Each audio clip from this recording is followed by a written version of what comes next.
स्वर सुधा मंच पर प्रस्तुत है सुभद्रा कुमारी चौहान की कहानी सोने की कंठी। बिंदो पोस्टमैन की लड़की थी। उसका पिता राय साहब निर्मल चंद की कोठी के सागर पेशे की एक कोठरी में किराए से रहता था। पोस्टमैन की आमदनी ही कितनी, खर्च सदा ही आमदनी से कुछ ज्यादा हो जाया करता था। इसलिए बिंदो और उसकी माँ को अच्छे गहने और कपड़े कभी नसीब न हुए। बिंदो रूपवती थी और उसको अच्छे अच्छे गहने कपड़ों का शौक था। स्त्रियां स्वभावतः सौंदर्य की उपासिका होती हैं। जो जितनी अधिक सुंदर होती है, उनकी सौंदर्योपासना उतनी ही अधिक बढ़ी चढ़ी होती है। किंतु सुंदरी बिंदो गहनों और कपड़ों के लिए तरसा करती थी। राय साहब की स्वजातीय होने के कारण कभी कभी तीज त्योहार या कामकाज होने पर कोठी से बिंदो की माँ के लिए बुलावा आता और माँ के साथ बिंदो भी जाया करती। वहां राय साहब की लड़कियों को खूब सजी धजी देखकर उनके चमकते हुए हीरे मोती के गहने और दृष्टि को फिसला देने वाले रेशमी कपड़ों को देखते ही वह अधिक क्षुब्ध हो जाया करती। विशेषकर इसलिए और भी कि राय साहब की लड़कियां सुंदर न थी। गहने कपड़े उनके शरीर पर ऐसे जान पड़ते जैसे कि किसी ठूंठ के साथ लपेट दिए गए हों। बिंदु की राय थी कि अच्छे कपड़े और गहने पहनने का अधिकार उन्हीं को होना चाहिए जो सुंदर हो। कुरूप स्त्रियों का श्रृंगार तो श्रृंगार का उपहास और कला का अनादर है। राय साहब की लड़कियों से गहने कपड़े की प्रतियोगिता में हार कर बिंदु हताश न होती। घर लौटते ही वह शीशे में अपना सुंदर मुंह देखकर मन ही मन उनके प्रति कहती, गहना कपड़ा पहनकर भी तो उनका काला मुंह गोरा नहीं हो जाता, बड़े बड़े दांत मोतियों सरीखे नहीं चमकते। फिर एकाएक वह दीर्घ निश्वास के साथ शीशे के सामने से दूर चली जाती, मानो यह सोचती कि विश्व के सारे सौंदर्य की वस्तुएं केवल उसी के लिए बनाई गई थी, किंतु निर्माता की भूल से वह उससे दूर रख दी गई है। राय साहब की लड़कियों के पास तो वे सौंदर्यवर्धक वस्तुएं अनावश्यक ही है। उनसे उन लड़कियों के सौंदर्य की वृद्धि तो नहीं हो पाती। हाँ, उन वस्तुओं का सौंदर्य अवश्य घट जाता है। बिंदु को एक आशा थी। वह सोचती थी कि विवाह के बाद मुझे भी बहुत से गहने और कपड़े मिलेंगे, जैसे दूसरी विवाहिता लड़कियों को मिला करते हैं। उनके समान मैं भी अपने घर की मालकिन बनूंगी। मेरे वे भी बहुत सा रुपया लाकर मेरे हाथों में रख दिया करेंगे और तब मैं भी मनमाना खर्च करूंगी। बाजार में कोई अच्छा कपड़ा या गहना देखते ही वे मेरे लिए खरीद लावेंगे और मैं उसी अभिमान से पहनूंगी जैसे ये पहनती हैं। किसी के पूछने पर मैं जरा संकोच और सलज्ज भाव से कह दूंगी कि यह गहना या कपड़ा तो खुद वे ही अपनी पसंद से मेरे लिए खरीद लाए हैं। उसे विश्वास था कि जब विधाता ने उसे सुंदरता देने में इतनी उदारता की है, तब ये गहने कपड़े की इच्छा भी एक न एक दिन अवश्य पूरी होगी। वह उस दिन की प्रतीक्षा बड़ी लगन से किया करती। धीरे धीरे बिंदु सयानी हुई और उसका विवाह हो गया। किंतु निर्धन की बेटी भला धनवान के घर कैसे ब्याही जाती। मित्रता, बैर और विवाह सगाई तो अपने बराबरी वालों में ही शोभा देते हैं। तात्पर्य यह कि बिंदु के गहने कपड़ों की प्यास ज्यों की त्यों बनी रही।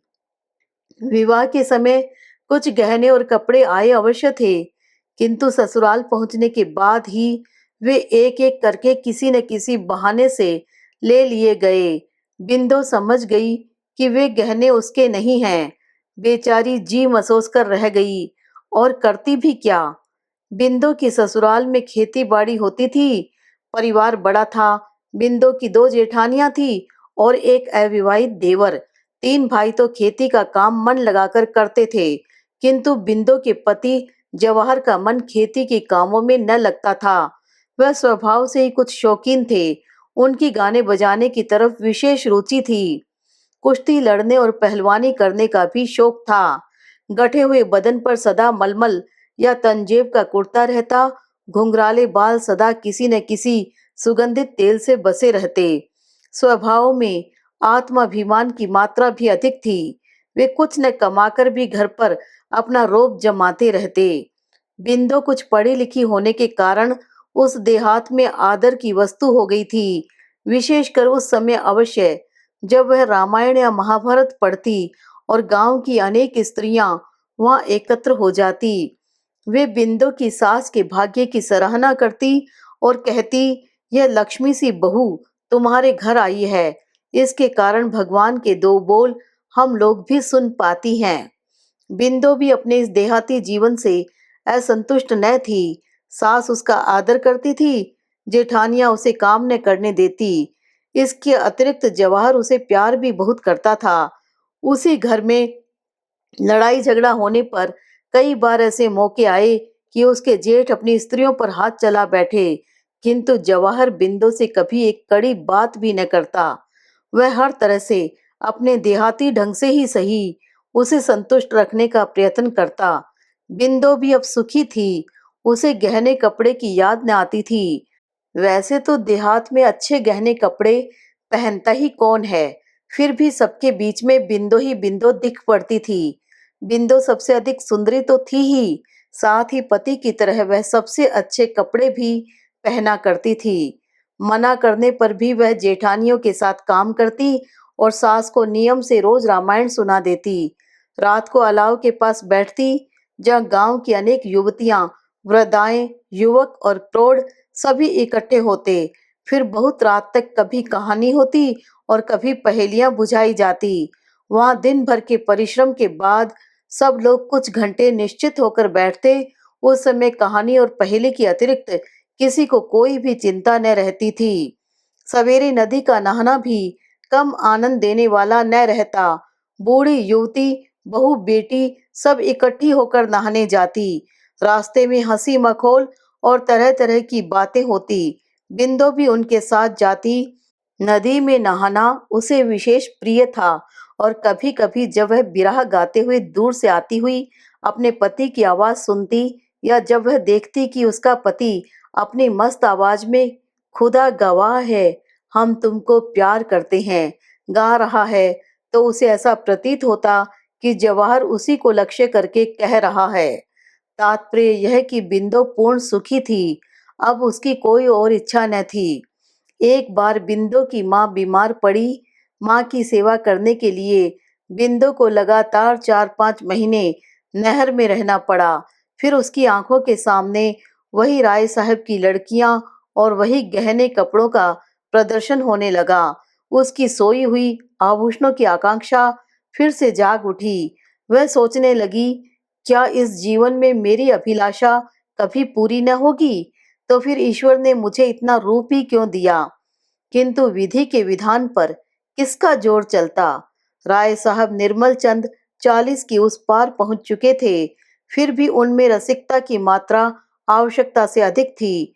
वे प्राय सिनेमा देखने जाया करते थे, किसी अच्छी कहानी की एक्टिंग के लिए नहीं, केवल सुंदर चेहरों को देखने के लिए। उन्होंने सब तीर्थ भी कर डाले थे और प्राय पर्वों पर सब काम छोड़कर भी वे स्नान घाटों पर पहुंच जाते थे। किसी प्रकार के पुण्य लाभ की उन्हें इच्छा रहती थी या नहीं, यह तो ईश्वर जाने, किंतु स्नान करती हुई युवतियों के अंग प्रत्यंग की ताक झांक की उत्कट इच्छा उनके चेहरे पर कोई भी साफ देख सकता था।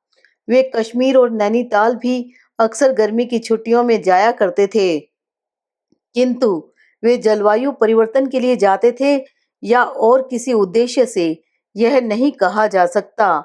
वे सुंदर स्त्रियों के पीछे अनायास ही मीलों का चक्कर अवश्य लगा आते थे।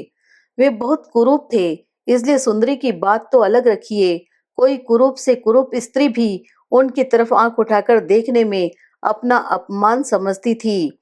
इसलिए प्राय गंदे मजाक करके ही वे अपनी वासना की तृप्ति कर लिया करते थे। इसके अतिरिक्त वे परोपकारी भी थे।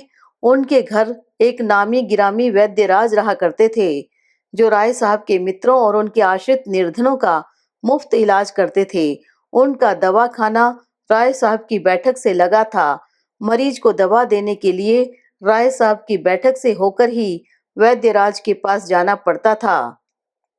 बिंदु की माँ का इलाज भी यही वैद्यराज करते थे। घर में और कोई न होने के कारण बिंदु को ही माँ के लिए दवा लानी पड़ती थी। एक दिन दोपहर को बिंदु जब दवा लेने गई तो उसने देखा कि राय साहब के पास एक सुनार कई तरह के गहने फैलाए बैठा है।